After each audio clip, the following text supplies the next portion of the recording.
Pessoal, então boa tarde. Eu sou a Júlia, sou psicóloga aqui do Hospital Universitário e hoje eu vou moderar a nossa apresentação sobre espiritualidade e cuidados paliativos, né? A gente vai trocar um pouquinho a ordem e a gente vai começar primeiro com a apresentação da Bruna, que vai falar para a gente sobre espiritualidade na prática dos profissionais de saúde. É a Bruna Teixeira Pinto, ela é terapeuta ocupacional formada pela UFSCar, especialista em gestão da clínica pela UFSCar, mestre e doutora pela UFSCar na temática inclusão da dimensão espiritual no cuidado em saúde, atuação no ambiente hospitalar e clínica, experiência na criação e estruturação do setor de terapia ocupacional hospitalar, atendimento à população em cuidados paliativos e luto. Bruna, então, você vai ser a primeira a apresentar. É um prazer te receber aqui e pode dar início. Obrigada. Primeiro, é um prazer estar aqui com vocês, né? Muito obrigada, Júlia, pelo convite. É muito bom falar sobre esse tema. Me apresentando um pouquinho, já que eu não consegui estar aí pessoalmente, a gente vai falar sobre espiritualidade na prática dos profissionais da saúde. Então, só para vocês entenderem aí todo o raciocínio que eu vou fazer agora, acho bacana entender de onde eu venho, né? Com base em que aí essas coisas foram delineadas. Então, tanto o meu mestrado quanto o meu doutorado, eles são baseados na relação entre espiritualidade e saúde, entre espiritualidade e a prática do cuidado em saúde. E tanto eu venho do ambiente hospitalar, mas eu também atuo em clínica, né? Então, em ambos os contextos, o que eu mais atuo é em cuidados paliativos, em luto, né? E na clínica também com práticas integrativas e complementares. Então, a gente vai começar dando um start, que eu acredito que o Dr. Bruno vai falar bastante sobre isso, sobre a relação, né, entre espiritualidade e saúde, e a gente vai ver que, na verdade, espiritualidade e saúde sempre estiveram relacionadas, né, ao longo da história aí. Lá no início, elas eram muito próximas, aí elas se distanciaram, e agora, nesse século, a gente vem acompanhando uma proximidade absurda entre ambas, né, então, só para a gente iniciar a nossa fala do que a gente está falando, o que é espiritualidade. Primeiro, vamos pensar naquilo que mais confunde as pessoas, né? A relação aí entre espiritualidade e religião. Há muita confusão dos termos. Espiritualidade e religião, elas são, uma tem a ver com a outra, a espiritualidade é algo maior, né, mas a religião, ela é mais sistematizada, né, ela envolve culto, doutrina, rituais, envolve uma organização social, ela fala sobre orientação moral, sobre segurança, e ela traz, sim, né, significado para a vida, explicações para as coisas misteriosas, como, por exemplo, a própria morte. A espiritualidade é o campo mais amplo, né? Ela trabalha com o sentido de vida, com o sagrado, com aquilo que é importante para a gente, aquilo que transcende algo material. Só que ela é baseada numa busca pessoal, individual. Ela tem a ver com toda a nossa história de vida, né, com as crenças, muitas vezes, que a gente teve contato ao longo da vida, com as nossas experiências em relação ao mundo, em relação às nossas relações, né? Então, ela envolve muitas práticas. No Brasil, o que a gente costuma ver muito? Somos uma mistura, né, de raça. E também somos uma mistura de credos, né, consequentemente. Então, é muito comum, mesmo na nossa família ou nos pacientes que a gente atende aí, a gente atender, né, o seu João lá, ou uma paciente mais nova, talvez, que uma avó é lá evangélica, a outra frequenta o catolicismo, eu tenho uma amiga, ou tive um namorado, uma namorada que me levou para o espiritismo, e aí eu vou juntando um pouquinho de cada coisa aí, e faço a minha espiritualidade. O que isso significa? Eu vou na missa, porque ir à missa, comungar me faz bem. Mas eu também, quando eu tô em casa, meio para baixo, eu gosto de ouvir hino, porque eu acho que isso me coloca para cima, isso me traz uma energia boa. Eu tenho meu livrinho lá de cabeceira, né, um livrinho espírita, que me traz algumas reflexões sobre a vida, sobre valor, enfim. Então, isso é muito comum no nosso país, né, essa mistura. Então, a espiritualidade, gente, é algo maior. Ela fala sobre sentido de vida e é muito individual. Isso é importante a gente fixar. E outra coisa importante que eu não gostaria que vocês esquecessem ao longo dessa apresentação é essa palavrinha aí, ó. Os autores trazem que a espiritualidade, ela é inata ao ser humano. O que isso significa? Significa que todo mundo tem espiritualidade e que ela interfere na nossa vida, a gente conhecendo ela ou não. Porque ela interfere no modo como a gente lida com o mundo, principalmente em relação às adversidades aí, tá? Então, sobre isso que a gente vai falar a partir de agora. Hoje, no mundo acadêmico, a gente vê uma imensidão de trabalhos trazendo a importância da espiritualidade para o cuidado em saúde. O quanto ela melhora o tratamento, o quanto ela diminui sintomas, efeitos colaterais, diminui dor, o quanto, inclusive, aumenta a expectativa de vida, o quanto auxilia no enfrentamento do próprio diagnóstico e do tratamento em saúde. Traz mais eficácia, fortalece vínculo entre paciente e profissional da saúde, e a gente sabe o quanto essa palavrinha, vínculo, né, traz coisas, né, favorece a gente, inclusive, a um cuidado melhor do paciente, porque se ele cria vínculo com a gente consegue acessar ele muito mais e muito melhor. E também os estudos já trazem o quanto os próprios pacientes desejam e reconhecem a dimensão espiritual como uma importante ferramenta aí no enfrentamento de um processo de saúde e o quanto eles desejam que os profissionais abordem ela. Tudo isso já é sabido, né? Todos os benefícios da espiritualidade aí incluída na saúde a gente já sabe. A gente está em um outro momento, né? E aí eu queria trazer para vocês quem vocês acham que são os responsáveis aí por incluir a espiritualidade no cuidado em saúde? Vocês conseguem me dizer? Quem que é o responsável por isso? Todos os profissionais junto com o paciente. O que a gente quer dizer é que a gente não acha que tenha um profissional, né, específico, isso é de todos os profissionais e do paciente, se topasse. Mais alguém, gente?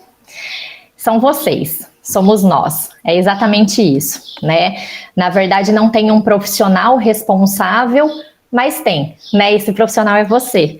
São vocês todos que estão sentados aí, que estão presentes, que estão no online, que estão aqui ouvindo sobre isso, que estão aqui dispostos, né, a adentrar temas aí em relação ao cuidado paliativo e também ao cuidado, né, de uma forma geral, focando numa melhoria, focando na qualidade daquele cuidado ofertado. Então, todos nós que somos os responsáveis pelo cuidado em saúde, todo mundo que está no cuidado em saúde é responsável por incluir a dimensão espiritual nisso. E aí vamos ver o que os estudos eles têm trazido sobre a questão dessa relação, né, de espiritualidade e profissional de saúde. E aí, gente, né, os estudos que eu trago aqui são estudos recentes, né, de 2019, de 2023, que falam sobre uma revisão. Então, em ambas essas revisões, então tem estudos aí de 2011 a 2023, falam a mesma coisa, né? Que os profissionais da saúde, primeiro, hoje, reconhecem a importância da religiosidade, da espiritualidade na vida dos pacientes, dos familiares e na própria vida, né, na vida pessoal. Então, eles já reconhecem a importância dessa dimensão. E aí é importante lembrar que, desde 1998, onde a Organização Mundial da Saúde, depois de um debate muito intenso aí, né, por alguns anos, mudou o significado, o conceito de saúde, né? E alterou para um estado dinâmico, de completo bem-estar físico, mental, espiritual e social. Por que dinâmico? Porque a gente não acorda da mesma forma todos os dias, né? Mesmo que nada tenha acontecido na nossa vida, esteja tudo ok, tudo caminhando, ninguém adoeceu, estamos saudáveis, a gente não acorda igual. Então, a saúde, ela tem esse dinamismo, não é algo estático, tá? E a dimensão espiritual já foi inserida desde 1998, oficialmente, né, pela Organização Mundial da Saúde. Então, os profissionais reconhecem isso, mas desde 2010, 2011. Outra coisa que aparece em relação aos profissionais, todos eles trazem entre 58%, 60%, tem estudos que trazem 75%.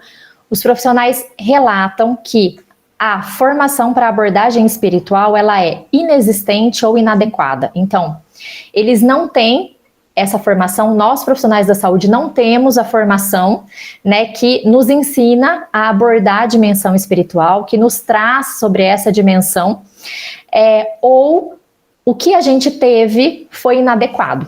A gente caracteriza como inadequado, ou seja, não me serviu a hora que eu fui para a prática, não me serviu. Aquelas informações, aquilo que eu vivenciei, né, que eu ouvi, não me foi útil.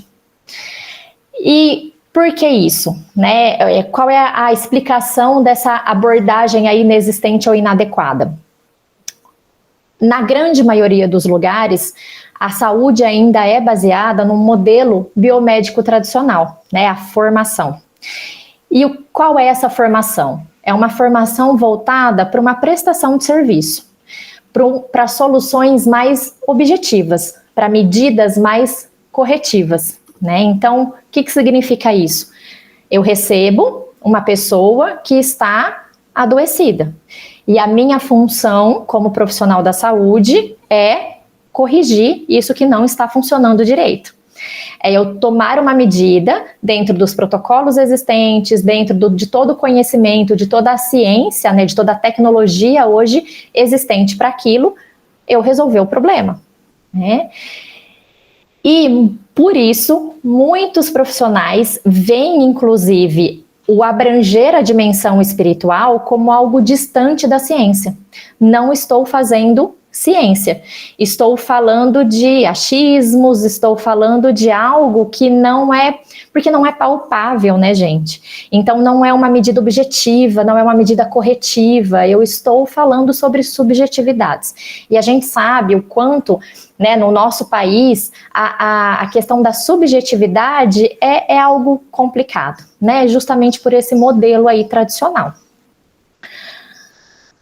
Além disso, né, além disso, o que é importante destacar é a correria, né? Então eu gosto muito de falar sobre os profissionais da enfermagem, porque eles, por estarem no cuidado ali muito diário dos pacientes, principalmente os hospitalizados, eles criam muito vínculo, né? E as coisas acontecem através do vínculo, muitas vezes. Então chegam até eles coisas que não chegam para outros profissionais. E qual é a rotina hoje, né, de vocês aí da área da enfermagem, ou de algum enfermeiro, de algum técnico de enfermagem que vocês conhecem, que vocês convivem no dia a dia? Então, são 2 empregos, né? É uma correria na troca de turno, nem sempre existe um número adequado de profissionais comparado ao número de pacientes internados. Então, são essas realidades que a gente vê hoje, essa correria que os profissionais também trazem como uma dificuldade em adentrar esse campo, que é tão singular, que é tão subjetivo, né? E que muitas vezes exige não só um atendimento, né, não só uma conversa, não só uma fala sobre isso, mas algo mais prolongado.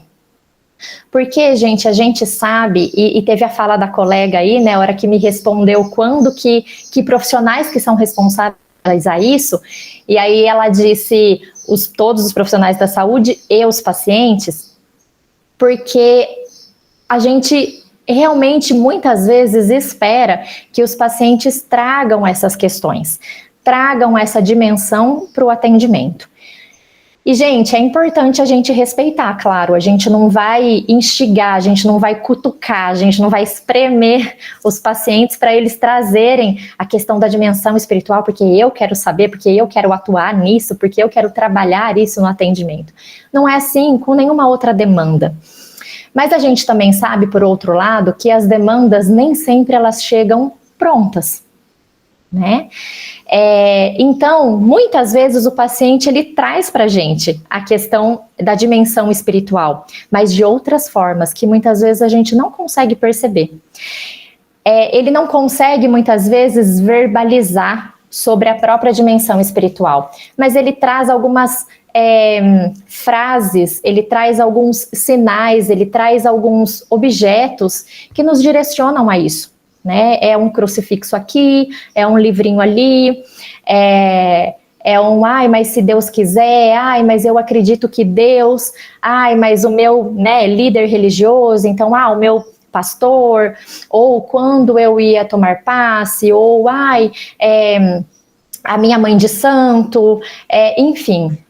Ele traz indícios e ele traz dados sobre essa dimensão, muitas vezes não da forma como a gente espera, que é a verbal, né? Mas da forma que ele consegue, da forma que para ele também é natural. Porque, gente, quando a gente fala em espiritualidade, a gente também está falando muitas vezes em algo que essas pessoas adoecidas que estão ali na nossa frente nunca adentraram. Quantos de vocês já pararam para pensar sobre a própria espiritualidade? Então, quantos pacientes muitas vezes adoecem, e adoecem às vezes de uma enfermidade muito grave, e nunca tinham parado para pensar sobre essas questões? E é através do adoecimento, do tratamento, enfim, de todo esse contexto, que eles começam a acessar pela primeira vez tudo isso. E tudo que é novo causa medo, a gente não tem bagagem ainda para lidar, então as falas elas não vão vir prontas, né? A gente precisa ter olhos para ver, a gente precisa ter ouvidos para ouvir todas essas formas diferentes dos pacientes falarem para a gente sobre a espiritualidade deles. Além disso, a outra coisa que os profissionais da saúde trazem, né, que os estudos mostram aí, é o quanto a religiosidade, a espiritualidade dos profissionais influencia no tratamento e no cuidado que cada um de nós oferta. E aí, eu lembro vocês do slide anterior, onde eu falei assim, a espiritualidade ela é inata. Nós temos a nossa própria espiritualidade, né? E a nossa espiritualidade, a gente conhecendo ela ou não, influencia na forma como a gente vive a nossa vida.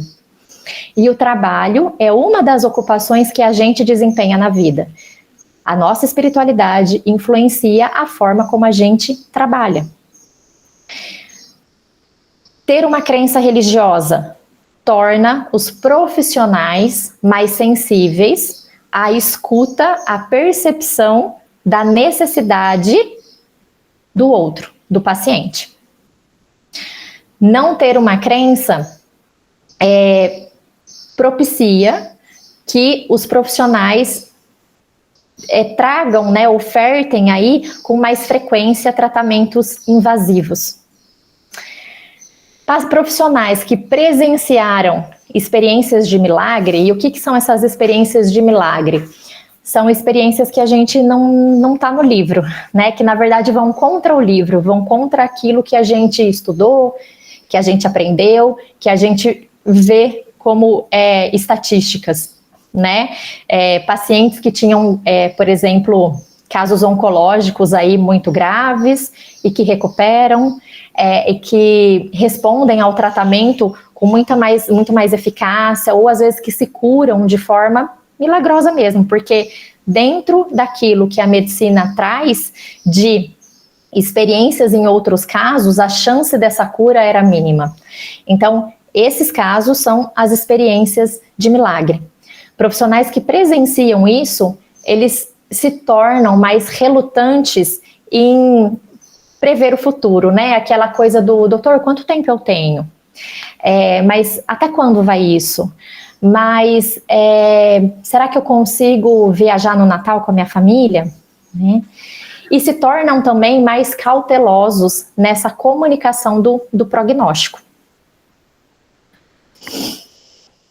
E aí, gente, retomando um pouquinho, então, o que eu falei atrás. Nós somos os responsáveis por trazer a dimensão espiritual para o cuidado em saúde. Nós somos os responsáveis em cuidar da dimensão espiritual de todos os nossos pacientes. Só que nós também recebemos influência da nossa espiritualidade para realizar esse cuidado. E aí eu questiono novamente vocês. Quem de vocês já entrou em contato e conhece a própria espiritualidade? Vocês podem me dizer?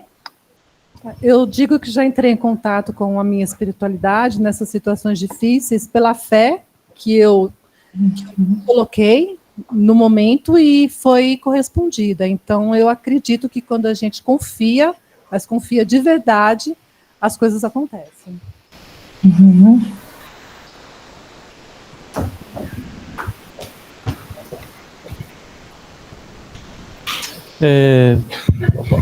Boa tarde. Boa tarde. Eu sinto que a fé me ajuda bastante na parte do luto. Eu sou budista. A gente tem algumas cerimônias, alguns procedimentos muito bons para o período das primeiras semanas após o falecimento, né, de um paciente. De alguma forma, isso me ajuda a me manter conectado com a memória dos pacientes quando eles partem, tempo para não...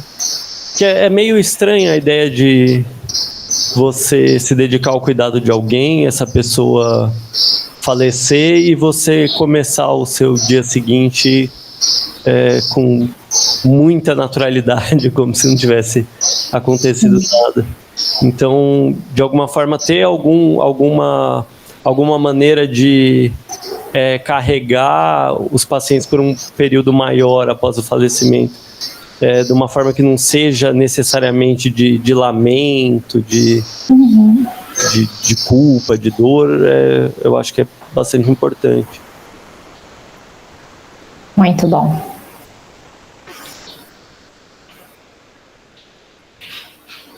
Mais alguém? Alguém mais quer falar? Não, acho que não, aqui não.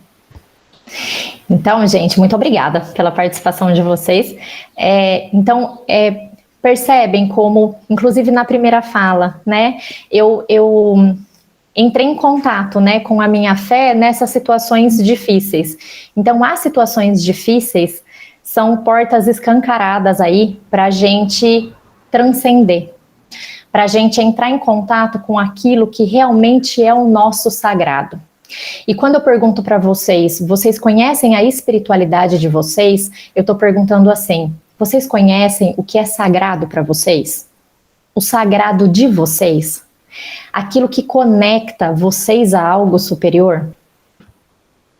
Porque muitas vezes essa conexão, ela se dá através da fé, mas ela se dá através do pé na terra, do contato com a natureza, ela se dá através da minha família, ela se dá através do meu trabalho, ela se dá através de ver o pôr do sol, ela se dá através de alguns rituais. Então tem rituais do budismo que me fazem, né, ter um outro olhar sobre isso e continuar carregando o paciente comigo.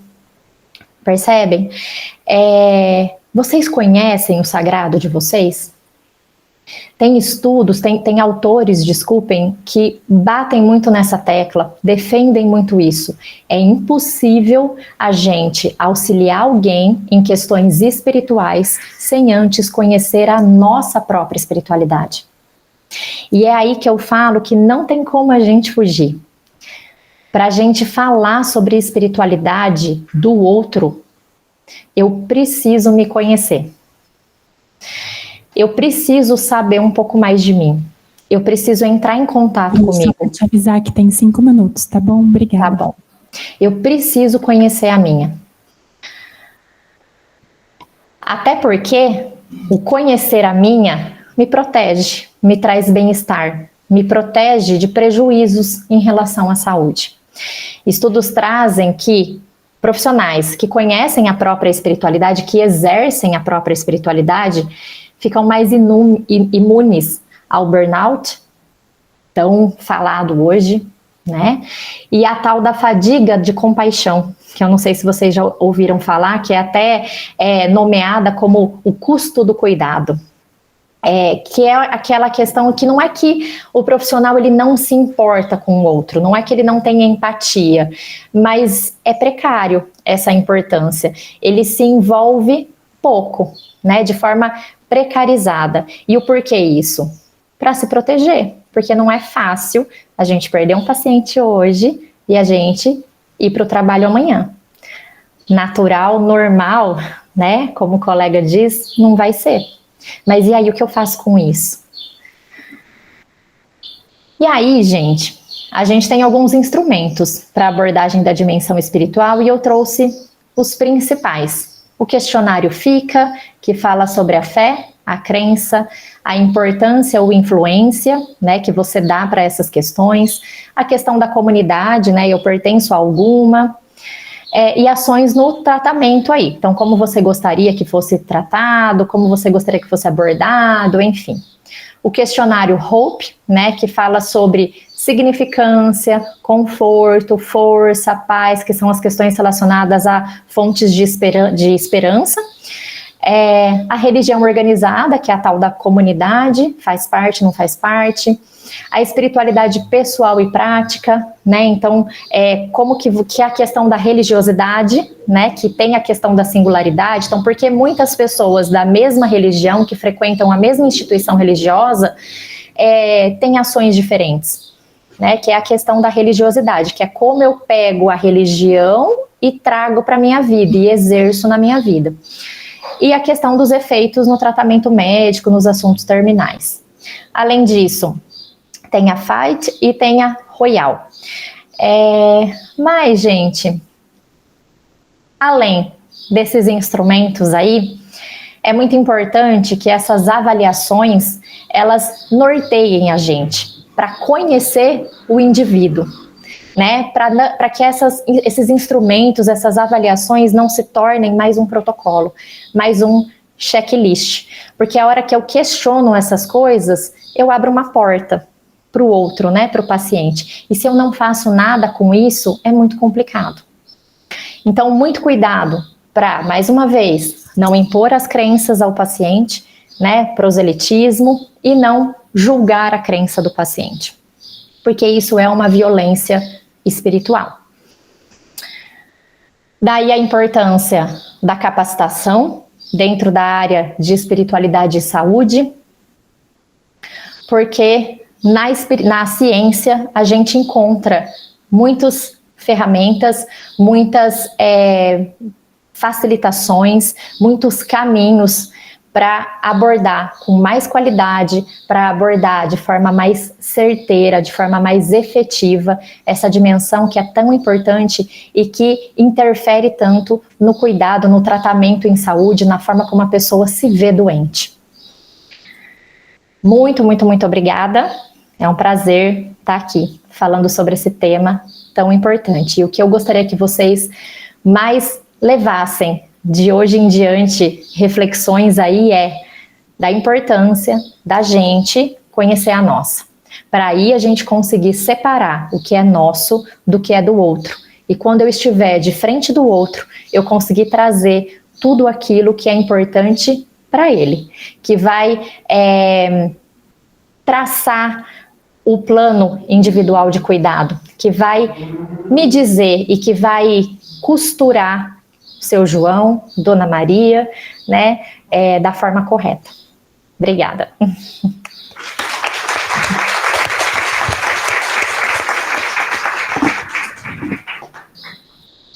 Queria agradecer a ótima fala da Bruna, que fez a gente pensar bastante aqui sobre espiritualidade, e convidar o Bruno agora, que vai falar para a gente.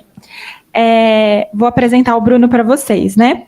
Então, é o Bruno Oliveira, doutor em filosofia pela UERJ, mestre em ciência da religião também pela UFJF, bacharel em teologia, licenciado em filosofia pela UCAM, capelão titular do INCA-HC, da Unidade de Cuidados Paliativos, e do PLACE, Cuidados Extensivos.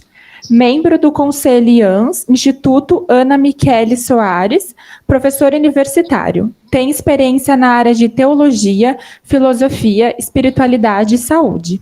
O Bruno vai falar para a gente sobre ciência e espiritualidade. Há uma intersecção? Obrigada, Bruno. Obrigado, gente. Obrigado, queridos. Bom, então vamos lá. A gente vai conversar um pouquinho hoje sobre o tema ciência e espiritualidade. Há uma interseção? Tem um velho conto oriental que fala de um monge que de repente começou a ser perseguido por um leão. Ele começa a correr do leão e ele cai num buraco, num despenhadeiro.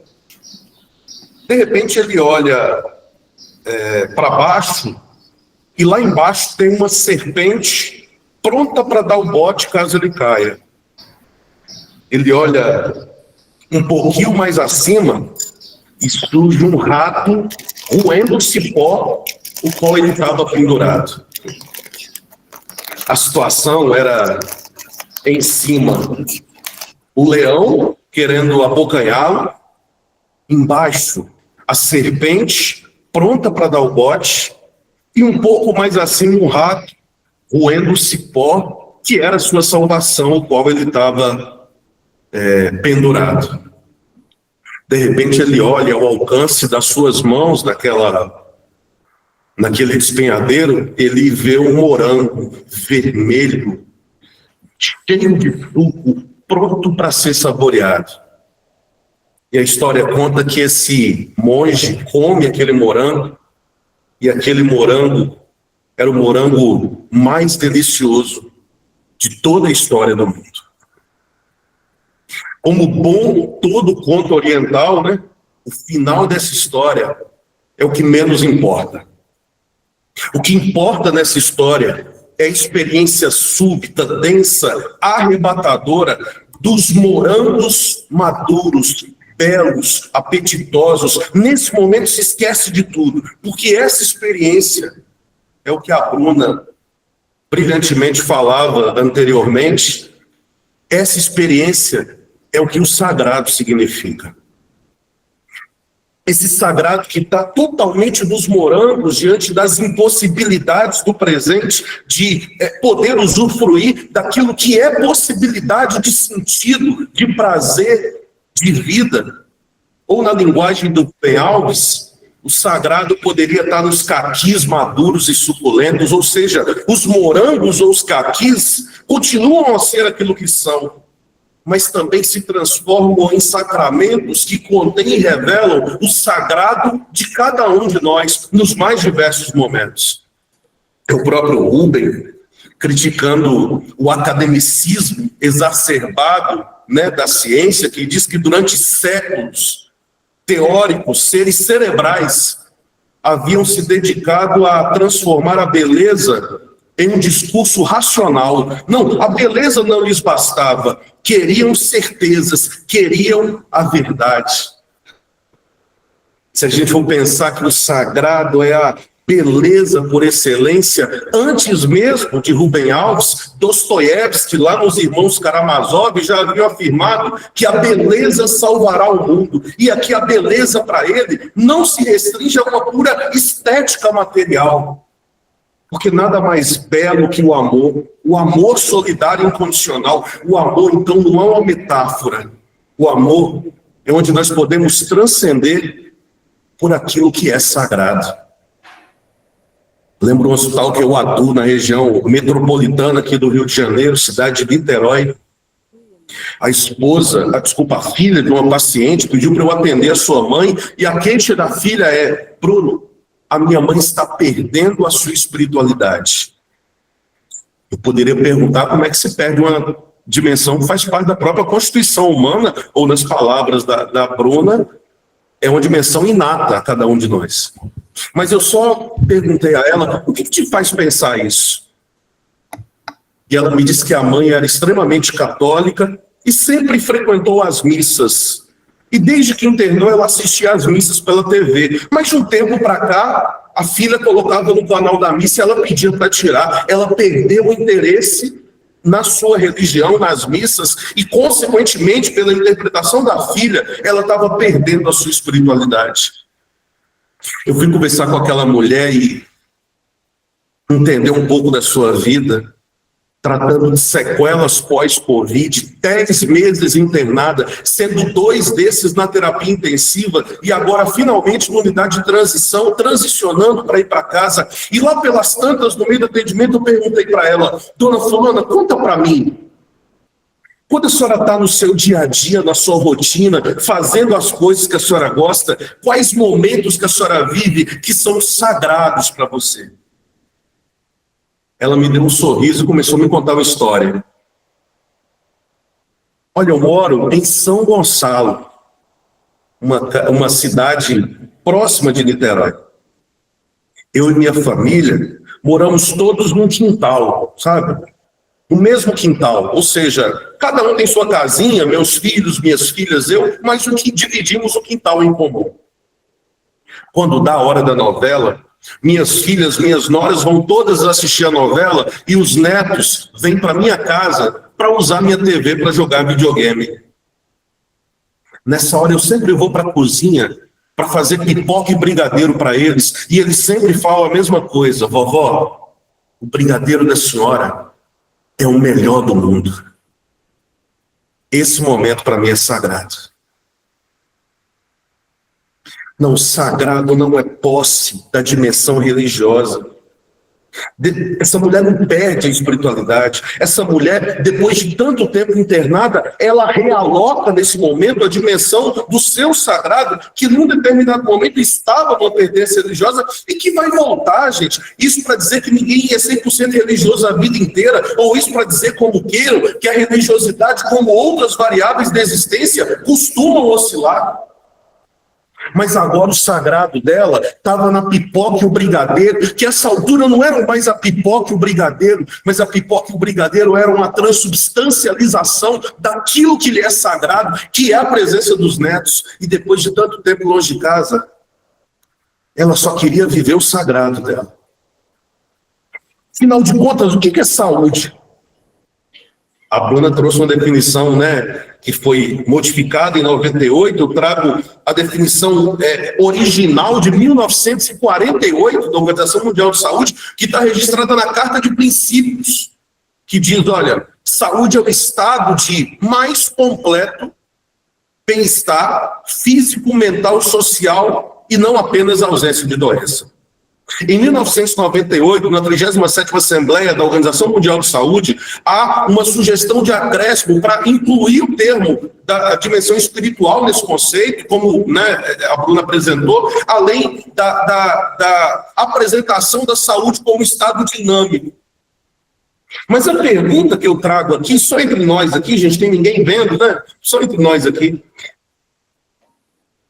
Quem de nós aqui, a começar nessa sala virtual, ou aqueles que assistem presencialmente, quem de nós pode olhar para o conceito de saúde do OMS, seja o originalmente elaborado em 1948, seja o sugestivamente acrescido de 1998, e dizer que vive no estado de mais completo ou dinâmico, mas completo bem-estar físico, mental, social e espiritual.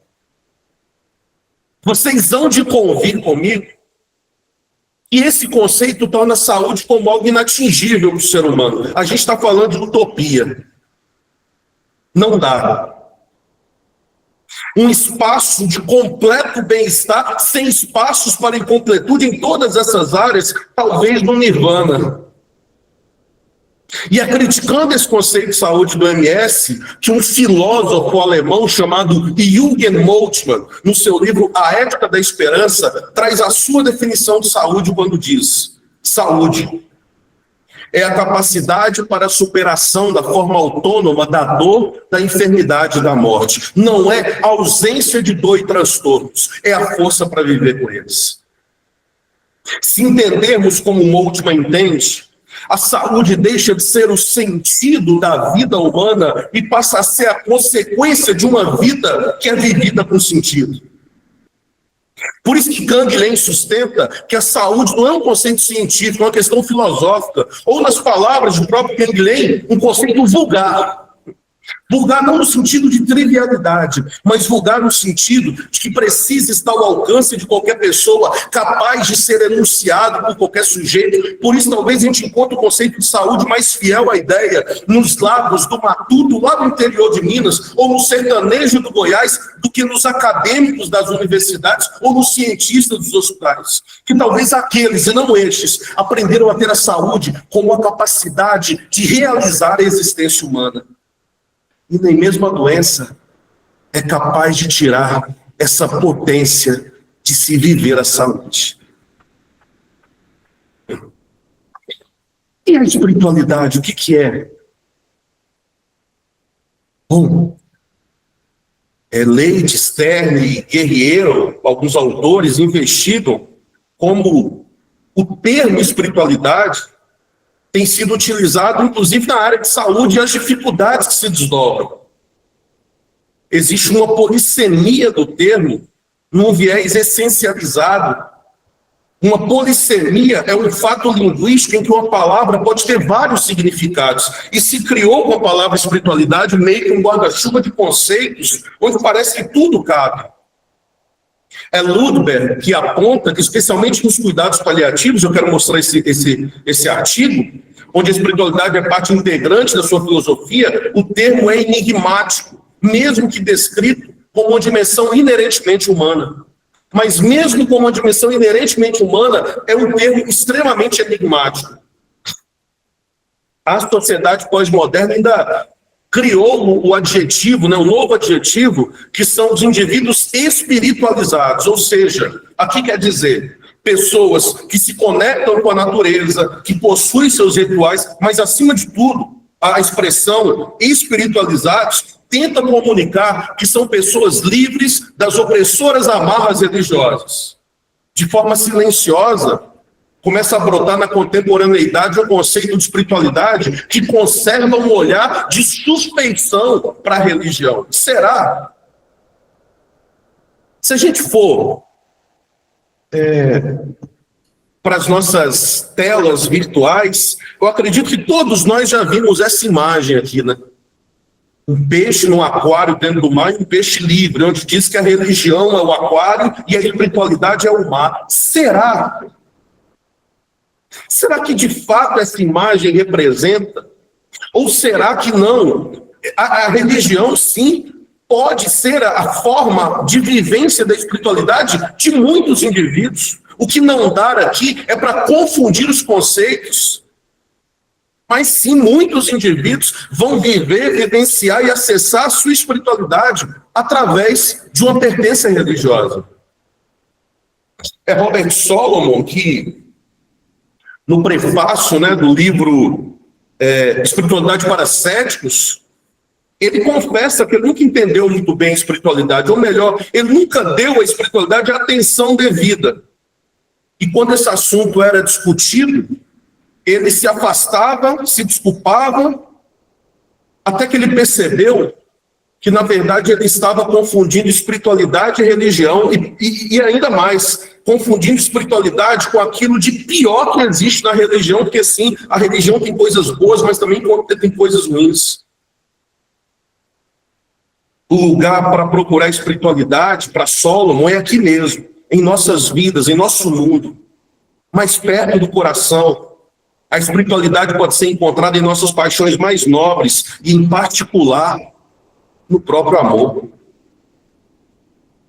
É interessante que o cientista brasileiro Marcelo Gleiser, ele traz aqui uma provocação, se é possível conciliar, e aí de forma mais ampla, a fé e a razão.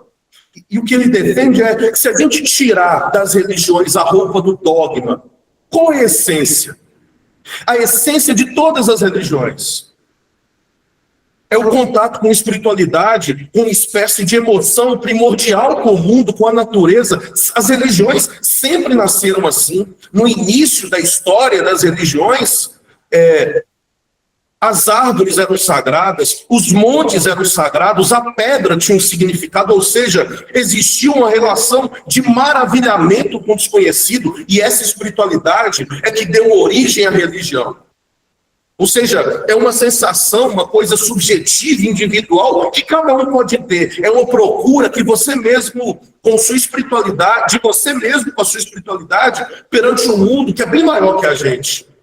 Em outras palavras, se a gente tira o ritual, o dogma cristão, o dogma judaico, o dogma muçulmano, hindu, budista, essencialmente todas as religiões falam dessa relação do ser humano com essa espiritualidade, dessa ressonância com o mundo. Mas e a ciência? O curioso é que a ciência também. Por que as pessoas fazem ciência? As pessoas fazem ciência para poder se aproximar da natureza, do mundo. Ou seja, o espírito de busca, essa relação com o mistério, com o desconhecido, é essencialmente a mesma, tão carregada de espiritualidade quanto a religião sem roupa, vamos dizer dessa forma. Essa espiritualidade nua, essa relação com o mistério, com o desconhecido. Por isso, se a gente quer esquecer os dogmas da religião e da linguagem científica, o que é que vem depois? Mas entender a subjetividade da procura das pessoas com relação a esses grandes mistérios, a religião e a ciência têm muito em comum. Se a gente quiser entender a relação entre ciência e religião, a gente tem que procurar esse momento que é essencialmente essa irracionalidade, esse maravilhamento que existe com o mundo, com esse mistério. E quando a gente faz isso, gente, nós alinhamos o maravilhamento com aquilo que a gente descobriu do universo, sobre as estrelas, sobre os planetas, sobre a vida que existe à nossa volta e que talvez possa existir em outros lugares. E sabe o que a gente descobre? A gente descobre que a vida é extremamente rara. É esse trabalho aqui, essa pesquisa de Ludberg, que é do ano passado, né, 2024, onde os autores demonstram que, desconstruindo o cuidado espiritual, fundamentos discursivos na pesquisa sobre cuidados paliativos, que por mais que o tema da espiritualidade tenha, sobretudo nos cuidados paliativos, ganhado uma dimensão bem mais ampla, a espiritualidade, ela ainda carrega nos cuidados paliativos um viés teológico carregado no contexto cristão e monoteísta. Sabe por que isso é complicado, gente? Porque o monoteísmo não é a única forma de se enxergar as coisas. Mas mesmo quando a gente fala de espiritualidade nos cuidados paliativos, a gente está focando nessa dimensão do contexto cristão que o nosso país, a gente sabe, né? O contexto não só do nosso país, mas ocidental, como o cristianismo influenciou na nossa formação. Só que a gente tem que se abrir para outras possibilidades de manifestações religiosas, para além daquelas que a gente tem como padrão. Esses dias fiquei sabendo no hospital aqui no Rio, uma confusão que deu porque o paciente ateu, a mulher dele não ligava muito para a religião, e na hora da morte a médica queria trazer um padre para ele. Ele falou, mas para mim não faz sentido nenhum. Ou seja, a confusão que a médica armou por causa de uma necessidade que era dela. Isso diz respeito à religião dela, gente, não do paciente. A sua religião pode fazer bem para você, e que bom, né? Que bom. mas ela não pode ser jogada goela abaixo no outro, ainda mais num momento como esse, né? É Heisinger que diz que, às vezes, discussões teístas sobre espiritualidade têm traços apologéticos. A influência do cristianismo no debate sobre espiritualidade leva o tema a ser direcionado, sendo as discussões acerca do assunto, na sociedade moderna, monopolizada e muitas vezes até totalmente dependente de categorias cristãs para o seu embasamento. Eu estou escrevendo, né, na organização de um livro sobre espiritualidade e saúde, que vai sair mês que vem, já fazendo a propaganda aqui, desculpa, mas estou fazendo. Vai sair mês que vem, que é um livro com 42 capítulos. E eu lembro que quando eu fui procurar algumas pessoas para escreverem de algumas religiões, elas queriam, na verdade, elas falarem de todas as religiões, mas pelo olhar delas, né? Ou seja, não queriam dar oportunidade para o candomblessista escrever sobre a sua religião, para um bandista escrever sobre a sua religião. Mas ele queria, como cristão, dar a visão cristã sobre todas as religiões. Não, gente.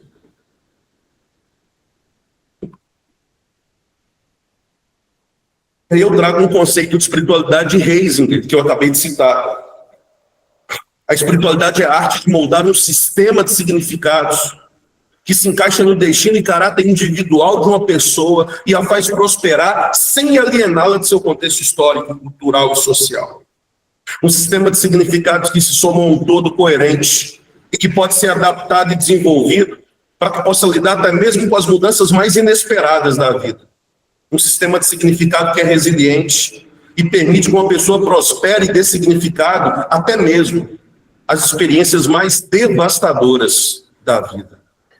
Trabalhei um tempo no hospital infantil aqui no Rio de Janeiro e tinha uma criança de 7 para 8 anos que ela, quando nasceu, foi jogada na lixeira do hospital.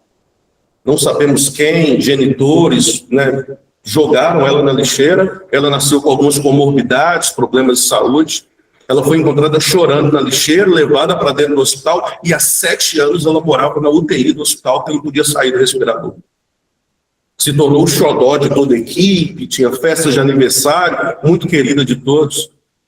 E poucas semanas antes da sua morte, eu lembro que eu fui conversar com ela, atendê-la, e utilizava recursos lúdicos, e ela gostava muito de desenhar, e ela gostava muito de desenhar o céu. E eu perguntei a ela, por que você gosta tanto de desenhar o céu? E ela me disse, tio, porque eu acho que Papai do Céu é tão bom que ele não colocou lixeira no céu. Vocês compreendem? Não é uma discussão teórica de um teólogo e filósofo desse lado, com uma menina do outro lado, sobre a existência ou não do céu e se o céu tem lixeira ou não. Essa não é a discussão. É a religião funcionando como um imaginário simbólico, capaz de trazer sentido até mesmo às circunstâncias mais devastadoras da vida. Eu ainda quero trazer um conceito autoral. A espiritualidade é um exercício qualificativo da existência, fundado em uma hermenêutica de sentido que ultrapassa a dimensão conceitual e religiosa, configurando-se como prática relacional, ética e transformadora. Ela emerge na experiência como um processo dinâmico de autotransformação e de abertura ao outro, capaz de articular a busca de sentido com a realidade concreta da vida, inclusive diante do sofrimento e da finitude. Assim, a espiritualidade se revela como um horizonte interpretativo e criador de significados, sustentando a vida em sua imanência, sem excluir sua vocação transcendente. Ela nasce no encontro entre corpo, dor e desejo de significado. É gesto que nos reconcilia com a vida, quando essa parece perder-se em absurdos. Espiritualidade é abertura ao outro que nos interpela, ao cosmos que nos envolve, ao inesperado que nos transforma. Ela não se limita a promessas de salvação futura, mas se faz presente no hoje, quando o ser humano descobre, mesmo em sua vulnerabilidade, a força de reinventar sua própria existência. É o filósofo candango Oswaldo Giacoya Júnior quem diz: o insuportável não é só a dor, mas a falta de sentido da dor. Mais ainda, a dor da falta de sentido. É aqui que o médico psiquiatra austríaco, judeu, Viktor Frankl, sobrevivente de 4 campos de concentração na Segunda Guerra Mundial, incluindo Auschwitz, o mais famoso deles, é aqui que ele conceitua o sofrimento espiritual. O sofrimento espiritual é o sofrimento de não se encontrar sentido na vida. É o sofrimento de se viver na futilidade absurda. É o sofrimento de se viver sem encontrar agentes que transmutem a existência num palco derradeiro de sentido. É o sofrimento de se viver a vida sem encontrar razões para viver, sem entender por que vive. E não necessariamente o indivíduo precisa ter alguma patologia para sofrer do sofrimento espiritual.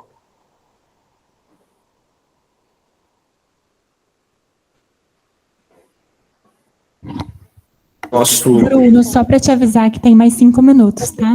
Obrigada. Então, tá bom, obrigado pelo aviso. É Bernard Lowe que diz que o nosso sistema de cuidados em saúde está falhando. Está falhando porque a profissão médica já não dirige seu foco à arte de curar, que se inicia com ouvir e prestar atenção ao paciente. Entre as razões para essa alteração incluem-se o namoro dos médicos com uma tecnologia irracional que se lançaram, em grande parte, como forma de aumentar ao máximo a receita. Como se considera um desperdício gastar muito tempo com os pacientes, o diagnóstico é feito por exclusão. O que abre as comportas a um sem número de testes e técnicas. O sistema de cuidados médicos não poderá ser curado enquanto o paciente não tornar a ser o elemento central da agenda dos médicos. Esses dias eu dando uma aula e eu apresentando um dos instrumentos de anamnese que a Bruna apresentou aqui, o Hope, onde uma das sugestões de pergunta do Hope a que se apega nos tempos difíceis? E era uma aula que não viu que uma turma só de profissionais médicos, né? E uma médica levantou a mão e falou: professor, desculpa, mas eu não consigo nem me imaginar fazendo uma pergunta dessa para o paciente. Mas por quê? Porque isso não tem nada a ver com a minha profissão. Com a vida do outro. Tem a ver com a biografia do outro. Tem a ver que o outro não é um instrumento sobre o qual nós sempre estamos intervindo, porque, como diz Leonardo Boff, toda relação entre humanos nunca é de intervenção sobre, mas é sempre de interação. Tem a ver que a biografia, tem a ver que o Bruno aqui, ó, tem várias coisas que constituem o Bruno como um ser humano, tem muitas coisas na biografia do Bruno, e quando o Bruno fica doente e recebe a pulseirinha no braço, agora ele é confundido com alguma patologia, ele tem a sua identidade tragada pelo seu sofrimento, ele passa a ser conhecido pelo que sofre, não por quem é, pelo prognóstico que ele carrega e não pelo seu nome, deixa de ser o Bruno e se torna o SEATO 302 ou o DPOC do ambulatório. E a gente corre o risco de deixar de lado a biografia, que é de fato que compõe o ser humano. O Dr. Freud que dizia que o dia que ia ter um especialista para cuidar do dedo mindinho do pé direito em Paris e outro para cuidar do dedo mindinho do pé esquerdo em Viena. E talvez a gente chegou esse dia. Já em 97, esse pai aqui denuncia, né? Havia muitas pessoas cuidando de diferentes partes do Jack, mas ninguém cuidando do Jack. Eu quero encerrar. Bernard Lowe, no prefácio do seu livro A Arte Perdida de Curar, ele traz as palavras do ensaísta norte-americano Anatole Broyard, que ele escreveu às vésperas da sua morte e publicou no The New York Times Magazine. Eu quero trazer um trecho dessa publicação. Eu não tomaria muito tempo do meu médico. Desejaria apenas que matutasse sobre minha situação, talvez uns 5 minutos. Que por uma vez me franqueasse a mente por inteiro, que por um breve tempo se vinculasse comigo, esquadrinhando minha alma tão bem como o meu corpo, para então entender o meu mal, pois cada indivíduo adoece à sua maneira. Assim como me pede exames do sangue e dos ossos do meu corpo, desejaria que meu médico me examinasse considerando o meu espírito, tanto quanto a minha próstata. Sem o reconhecimento desses, não sou mais que uma doença. Obrigado, gente.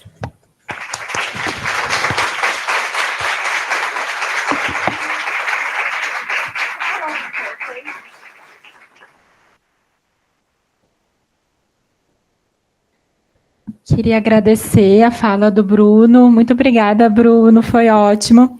E agora eu queria convidar a Bruna e o Bruno para compor a mesa aqui com a gente poder fazer algumas perguntas, poder discutir um pouquinho o tema. Na casa da minha irmã tem um canto lá que seria para a espiritualidade, que tem desde Ganesha, a Nossa Senhora Aparecida, tem o cara de terno branco, enfim. Então eu fico imaginando se algum dia alguém for na casa da minha irmã, vai falar assim, mas que raio de espiritualidade voga aqui nesta casa? Não, isso que ele escreveu tem um nome, né, na sociologia. Tem uma socióloga chamada Danielle Evier-Leguet, que chama de bricolagem religiosa, onde os indivíduos eles acabam criando uma identidade religiosa se utilizando de elementos de várias religiões, que por mais que não tenham relação entre si, para essa pessoa são significativos. Eu lembro de uma vez, eu fui atender uma paciente na assistência domiciliar pelo INCA. Ela estava deitada na cama, na casa dela, de um lado da cama uma mesa com alguns cristais alinhados. Do outro lado da cama, outra mesa com algumas imagens de santos católicos. E no meio dos santos católicos, 2 bonequinhos da Peppa Pig. E eu pensei, agora ferrou, né? Como é que eu vou explicar isso? E lá pelas tantas eu fui tentar entender a bricolagem daquela mulher, e ela me disse que acreditava muito na energia dos cristais, por isso os cristais alinhados de um lado da cama. Ela, de origem católica, devota de muitos santos, por isso os santos, as ela era católica, do outro lado da cama. E aí a perguntinha que ele não queria calar. E essas Peppa Pig, o que elas estão fazendo aí? Ela me disse que a netinha foi visitá-la, achou bonitinho 2 santinhos e queria levar consigo. E ela disse para a neta, você pode até levar, mas você tem que colocar alguma coisa no lugar. A netinha pegou 2 bonequinhos da Peppa Pig e colocou no lugar. A partir desse momento se tornou sagrado. E sagrado não pela Peppa Pig em si, mas sagrado do lugar onde veio, porque veio de uma relação sagrada. Então, isso que você descreve, né, do altar da sua irmã, é uma bricolagem religiosa, e a gente tem que entender que isso é um fenômeno da pós-modernidade, que a gente vai ver cada vez mais, né? E está tudo bem, né? Porque é a forma como a pessoa monta e identifica a sua própria identidade, né? E está tudo bem. Boa tarde. Que você tinha comentado de que um profissional que está em contato com a própria espiritualidade está mais apto a trabalhar isso junto com o paciente. Eu sou estudante de psicologia, e aí eu pensei que uma escuta que é atenta, que é empática, que está ali atenta às demandas do paciente, já é capaz de lidar com isso. Então, eu queria que você comentasse um pouco mais sobre essa distinção, assim. E eu digo isso independente da espiritualidade da pessoa, né? Acho que é uma habilidade que dá para se fazer. É isso, obrigada. Muito bom, Ludmila. Eu penso que é assim, uma coisa é a gente ter essas ferramentas, né? Então, a escutativa, o estar de frente para o paciente, o ter a atenção com o paciente, né? Isso são ferramentas que facilitam ao ouvir o outro, a eu conhecer o outro, né? E até complementando aí a fala maravilhosa do Bruno aí, ao longo da palestra dele, a importância da biografia dos pacientes, né? O quanto da nossa biografia. Nós, né, seremos, se já não somos aí, em alguns casos, pacientes. Então, a importância da nossa biografia, porque a nossa biografia traz o porquê somos o que somos naquele momento. Então, a nossa biografia é algo muito potente. Os estudos, eles trazem que a pessoa, né, o indivíduo, o profissional que está em contato com a própria espiritualidade, o que é isso? Essa dimensão para ele é algo que ele cuida, né, que ele cuida diariamente. Então, independente da religião, independente da ocupação, da atividade que traz o exercício da espiritualidade, que traz essa conexão, ele realiza, ele inclui na rotina, ele está fazendo, ele está cuidando da espiritualidade dele. Esse profissional que tem a espiritualidade como algo ativo na sua vida, ele tem um olhar para essas questões mais, digamos assim, subliminares, para esses indícios, para essas falas que eu falei no início. Ele fica mais sensível à fala do outro acerca da própria espiritualidade, considerando que nem sempre os pacientes vão trazer essa demanda pronta, como eu disse. Então, existem as ferramentas, que é uma escutativa, que é eu estar ali, que é a ambiência, que são até ferramentas, muitas vezes, que a Política Nacional de Humanização traz, enfim, ferramentas. E existe a questão da sensibilidade, do estar mais, com um olhar mais perceptível para isso. Vou fazer uma comparação não, vou dar um exemplo para a gente entender um pouco melhor. Sabe aquela fase da vida em que a gente está focado em trocar o carro? Ou que a gente está focado em comprar uma casa com determinadas características? E a gente abre o celular e a gente sai na rua e a gente só vê esse carro? Parece que só tem esse carro. Parece que todas as casas que me apresentam ali, que me trazem a minha atenção, são as casas no perfil que eu estou procurando. Isso é porque a nossa sensibilidade, o nosso foco, aquilo se voltou para isso. Então, é mais ou menos isso. Quando eu tenho esse exercício de uma forma frequente, eu cuido da minha espiritualidade, ela é considerada. Eu, no fim do dia, não paro para pensar só em como foram os meus atendimentos, se eu fui na academia, se eu me exercitei ou não, se eu consegui fazer atendimentos com qualidade, conseguir ouvir o outro, eu também penso em como que eu estou aqui dentro, Tá tudo bem? Meu sagrado, como é que tá hoje? De eu pensar todas essas questões, isso me torna mais sensível. Não sei se eu consegui ser clara, mas é nesse intuito aí que os estudos trazem. Nós temos outra pergunta aqui do chat. Gostaria de perguntar, é a Michele, gostaria de perguntar o que o Bruno pensa a respeito do que a Bruna trouxe agora, ferramentas e percepção.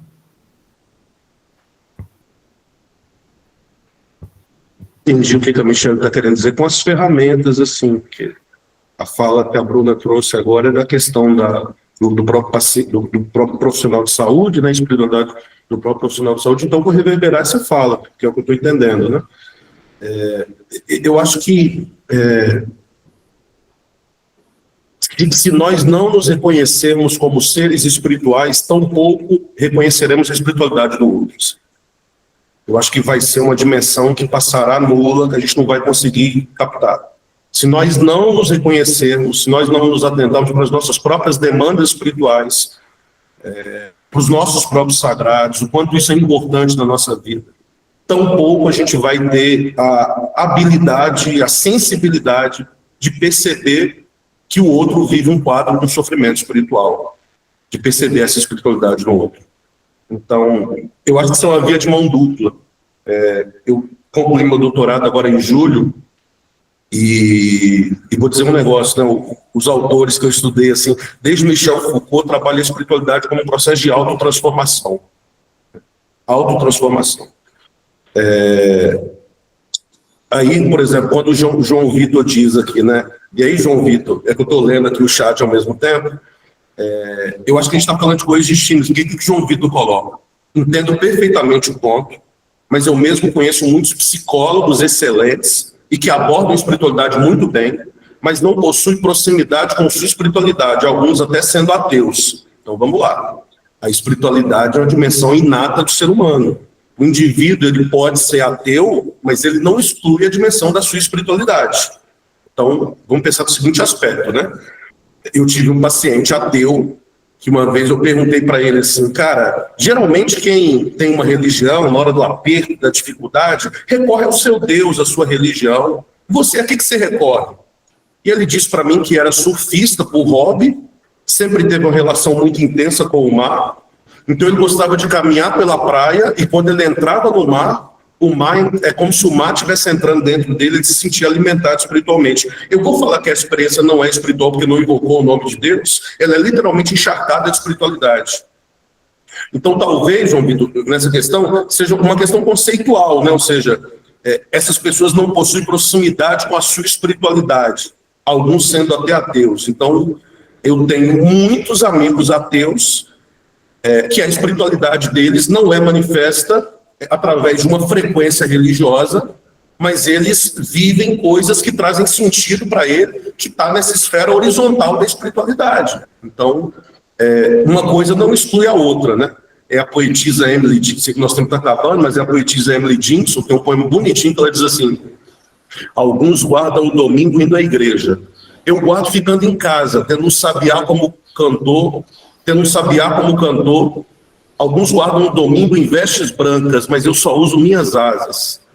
E ao invés do repicar dos sinos na igreja, nosso pássaro canta na palmeira. É Deus que está pregando, o pregador admirável. O seu sermão é sempre curto.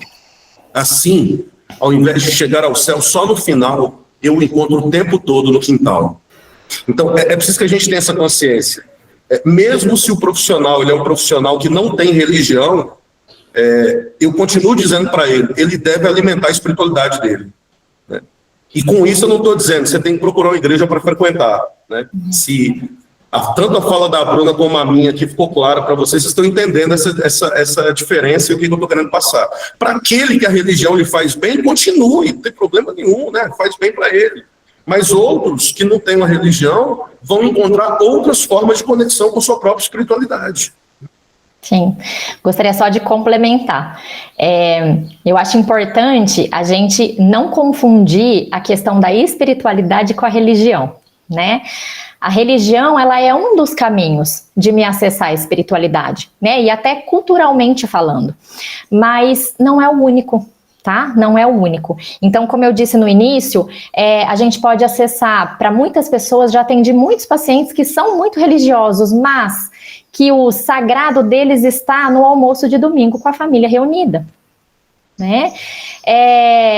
Na macarronada, no filé lá, frito, né? Assim, comida de domingo com a família toda em volta da mesa, todo mundo contando como foi a sua semana. Então, não confundam espiritualidade com religiosidade, com religião, nem em relação ao paciente, nem em relação a si mesmo, né? Quando eu digo o estar em processo de o exercer a própria espiritualidade, por isso que eu coloco lá, é um autoconhecimento, e como o Bruno também mencionou, é autotransformação. Não tem como a gente falar de uma dimensão que traz sentido e significado de vida, se a gente não olhar para dentro. E a minha dimensão espiritual, ela muda com o passar do tempo. O que era espiritualidade para mim há 10 anos atrás, né, 15 anos atrás, quando eu iniciei essa carreira, por exemplo, de área da saúde, de trabalho em hospital, de incluir dimensão espiritual, de olhar para isso, é diferente de hoje. E tá tudo bem, e é assim que a gente vai, e são fases da vida, porque espiritualidade é algo singular, ela tem a ver com crenças, pode ter a ver, mas ela tem a ver com as histórias que eu vivo ao longo da vida, como eu enfrento, e daí só reforçando a importância da nossa atuação dentro dessa dimensão, porque quantas pessoas a gente conhece que tem, às vezes, aversão à morte, porque, quando minha avó morreu, a forma como isso foi comunicado foi terrível. A forma como isso foi abordado violentou muita gente, né? Enfim, não me senti acolhido, não me senti... N questões aí que vocês já devem ter acessado. Então, uma coisa é a espiritualidade, outra coisa é a religião, que pode estar inserida como mais um caminho que me leva à espiritualidade. Gente, obrigada. Vamos agora à última pergunta, tá bom? Uhum. Boa tarde, obrigada pela fala de vocês, eu acho que foi muito interessante, promoveu muitas reflexões. Eu sou a Lígia, eu sou psicóloga aqui do HU, e eu acho que as falas de vocês promoveram alguns questionamentos em mim que eu gostaria talvez de compartilhar para a gente pensar junto, porque eu fico pensando que, em algumas situações, eu acho que faz sentido que talvez você ter uma experiência espiritual possa te aproximar do paciente, possa trazer mais sensibilidade para você olhar para essas questões, mas eu fico me perguntando e pensando se, quando esse profissional ele tem uma experiência espiritual especificamente religiosa, em alguns casos essa experiência não dificulta ele a se aproximar do paciente. Sobretudo se ele tem um apego, às vezes, a essa religião que ele segue, e aí, como que a gente consegue lidar com isso no cotidiano do hospital? Então, acho que essa é a primeira questão que eu fiquei pensando em, às vezes, situações em que a espiritualidade ou religiosidade, né, entendendo que são coisas diferentes, do profissional é um obstáculo para a escuta. E aí, pensando nessa provocação mais dentro de uma perspectiva da psicologia, que nem a Ludmila tinha perguntado antes, a gente tem uma reflexão de que essa sensibilidade para a escuta do paciente nem sempre precisa passar por a gente viver aquela experiência, ter vivido aquela experiência também. E de que, inclusive, essa escuta ela pode ser se beneficiar se a gente tiver, às vezes, um distanciamento dessa experiência. Então, eu queria que vocês pudessem falar um pouquinho mais sobre isso. Obrigada. Bruno, posso começar? Vamos lá. Mais uma vez, são coisas distintas, né? O fato da gente estar olhando para a nossa dimensão espiritual é algo rotineiro, né? O estar cuidando da dimensão espiritual, o olhar para isso é como se você cuida da sua saúde músculo-esquelética? Cuido. Faço atividade física frequente, então vou na academia, faço aula disso, faço aula daquilo. Você cuida da sua dimensão espiritual? Sim, cuido, né? Já atendi uma paciente que ela entrava em contato, o maior momento em que ela entrava em contato com a sua espiritualidade era lavando o quintal. Porque o lavar em quintal acontecia num horário onde ela estava sozinha, a casa vazia, ela conseguia refletir como havia sido o dia, ela conseguia conversar com as plantas, ela conseguia estar ali presente naquele momento sem se preocupar com o que ela ia fazer depois. E ela conseguia ver, ela tinha uma religião como base, e ela conseguia ver Deus nas coisas ali. Quando ela pensava no dia, olhava para casa, a rotina da família, ele falava, nossa, minha família, olha como Deus é bom, a família que eu tenho. Olha, as plantas, olha o processo delas, olha essa floresceu, olha Deus aqui, né, representado nessa flor. Olha a casa que eu tenho, olha até onde eu consegui. Em relação à profissão, olha, né, hoje vou fazer tal coisa, vou conquistar tal coisa, vou ter uma reunião, olha onde eu cheguei, olha o caminho se abrindo. Enfim, então, quando os estudos trazem que o profissional que está exercendo a sua espiritualidade, ele consegue ter maior sensibilidade em relação à espiritualidade do outro, não significa o ter passado pela mesma vivência. Tá?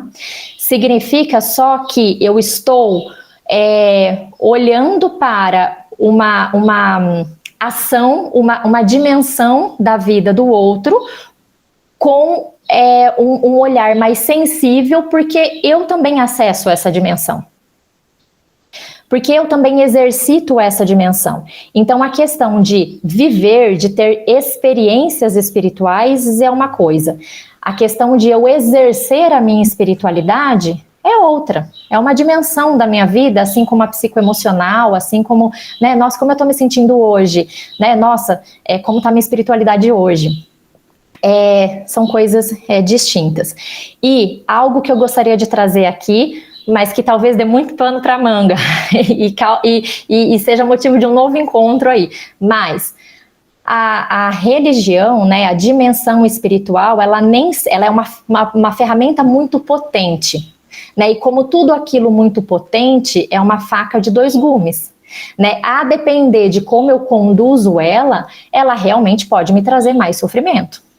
Já atendi uma senhora, 82 anos, um diagnóstico oncológico, que tinha tratamento, que tinha tudo para dar certo, apesar da idade, apesar de todo o contexto, em que ela recusou o tratamento.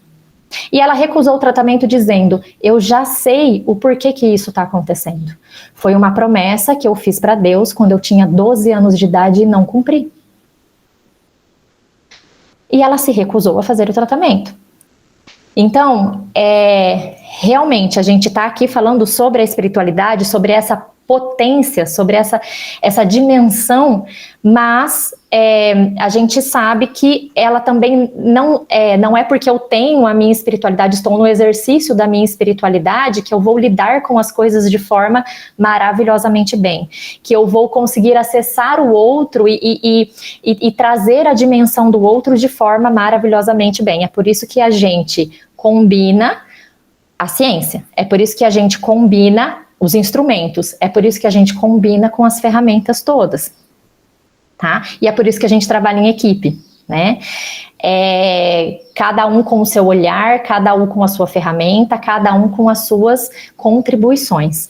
Então, o experimentar, né? Então, muitas vezes eu vou atender uma pessoa que perdeu a avó e aí eu me lembro de como foi a perda da minha avó e ela foi péssima e talvez eu não consiga acessar e talvez eu não... Sim, isso acontece, né? Quantas vezes em comunicações difíceis que eu acompanho aqui dentro do hospital, e aí, às vezes, o profissional traz uma fala no intuito de, mas Deus sabe o que faz. E aí o familiar responde, que Deus? Se ela sempre foi uma pessoa boa, por que ela está passando por isso? Ele sabe o que faz mesmo? Situações difíceis trazem à tona a nossa transcendência, trazem à tona as coisas que a gente acredita e muitas vezes pode abalá-las, né? Muitas vezes eu posso, se eu tenho uma religião, eu posso sim, numa vivência de adoecimento de um familiar ou própria, entrar num embate com Deus, entrar em um embate com Oxalá, com Buda, com rituais, enfim, que eu sempre segui. Daí vai o cuidado da dimensão espiritual. Daí vai o recurso de uma equipe multiprofissional. Porque muitas vezes esse sofrimento ele é religioso, não espiritual. Ele está embasado em dogmas e em rituais e em coisas muito específicas de uma religião. Ou de algumas religiões. Que compõem a espiritualidade daquela pessoa. Você quer complementar, Bruno? Para ser rápido, mas assim, né, corroborando com aquilo que Bruno está dizendo, a primeira questão levantada pela Lígia, né, eu acho que a religião, e aqui eu falo como um cientista da religião, gente, a religião é um sistema de linguagem, e cada indivíduo ele vai ter uma forma de se relacionar com a dimensão religiosa. Às vezes a gente olha no hospital e fala, os 2 pacientes são católicos, mas essa não é a única informação, né? Porque tem algumas pessoas que interpretam a vida pelo olhar da religião, e tem outras pessoas que a religião é um elemento a mais que está lá na estante existencial dela e que de vez em quando ela vai, pega e usa. Se a gente entender que isso existe na sociedade como um todo, a gente entende que isso também existe no meio dos profissionais de saúde. Então, assim, gente, existem profissionais de saúde que têm a religião como óculos pelo qual interpreta a realidade. Existem profissionais de saúde que a convicção do que é verdade, o que é mentira, do que é o bem, o que é o mal, é a religião que fornece. Mas outras pessoas até professam uma religião, mas para fazer essas diferenciações, ouvem outras vozes para além da voz religiosa. Então, assim, sim, a gente vai ter no hospital pessoas, profissionais de saúde, que vão utilizar a sua religião como forma equivocada. Só que assim, eu não sei se vocês sabem disso também, mas no Congresso a gente também tem políticos que usam a religião de forma equivocada. Em todas as religiões, todos os locais a gente vai ter, exatamente por conta que a questão religiosa, né, e essa é uma discussão mais longa, novamente, usando as palavras da Bruna para outro fórum, mas que o Victor Frankl chama do homo religiosus, que é uma dimensão religiosa que ele acredita estar intrínseca a cada um de nós, ou seja, se a humanidade desaparecesse hoje, bomba atômica, né? Se desaparecesse hoje, daqui centenas de milhões de anos nasceriam humanos e fariam outras religiões para si, nesse sentido. Então, assim, a gente pode sim, eu tenho histórias para contar que não cabe aqui, mas a última foi de uma profissional de saúde que uma paciente havia caído, fraturado o fêmur, e ela falou, baseado na religião dela, que foi um espírito que empurrou essa paciente. Né? E a paciente chamou: Bruno, eu sou católico, eu não entendo nada desse negócio de espírito. Foi o espírito que me empurrou? Olha só, a profissional tentando pegar uma cosmovisão da sua religião e botar na cabeça da paciente. Então, eu acho que a gente sempre vai ter esse perfil que a gente tem que fazer corrigir, educar. Quando isso aconteceu no hospital, eu comecei a fazer uma sequência de reuniões com a equipe de enfermagem para poder mostrar o lugar da religião e os riscos éticos, né, desse romper. E aí, quanto à segunda questão, toda comparação ela não é digna de fidelidade, né? Então, eu sei que a comparação que eu vou fazer aqui ela não é fidedigna, só o que eu estou querendo dizer, Lígia, para tentar compreender melhor. Mas, assim, uma IA, ela não pode atender um ser humano fazendo terapia, né? Todo mundo aqui, acho que todo mundo concorda com isso. Uma IA, ela não pode. Que a IA, ela não tem, inclusive, características que são essenciais para o humano, né? A espiritualidade é uma dimensão inata do ser humano, né? Essa é uma questão que a gente precisa sair com isso daqui. Se a gente sair com isso daqui, eu acho que muda muitas, inclusive, das perguntas nossas, assim. Porque se ela é uma dimensão inata do ser humano, não tem como o indivíduo viver sem a sua espiritualidade, porque ela é inata.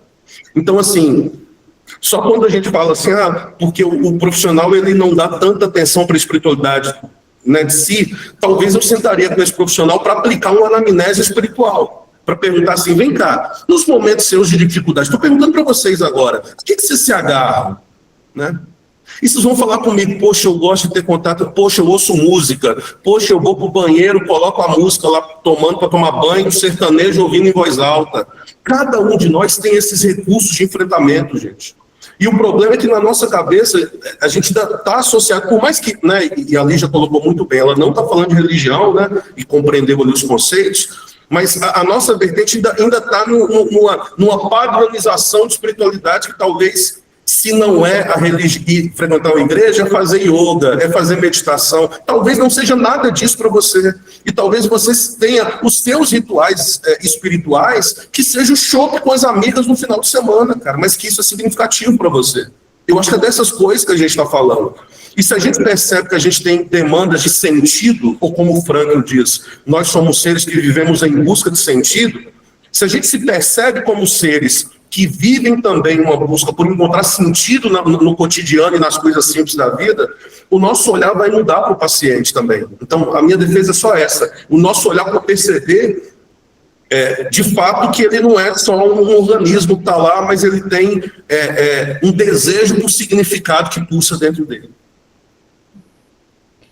Pessoal, acho que é um tema que desperta bastante debate. A gente pode até pensar para próximas semanas a gente continuar, mas como a gente já alongou o tempo, queria primeiro agradecer o Bruno e a Bruna, não só pela fala, mas pela disponibilidade por conversar com a gente. Tá certo? Obrigada.